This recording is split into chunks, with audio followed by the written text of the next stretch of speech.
Deus! Tá na escuta? Tem como fechar a torneira aí não? Já fazem 40 dias!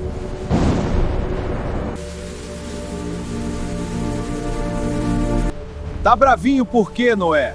Você e sua família foram salvos.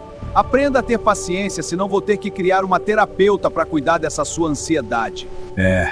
O senhor tem razão, irei voltar à minha família e terei paciência. Deixa para fazer a terapia quando estivermos em terra firme, acho que todos vão precisar um pouco. E eu achando que o coroa estava piradinho da cabeça.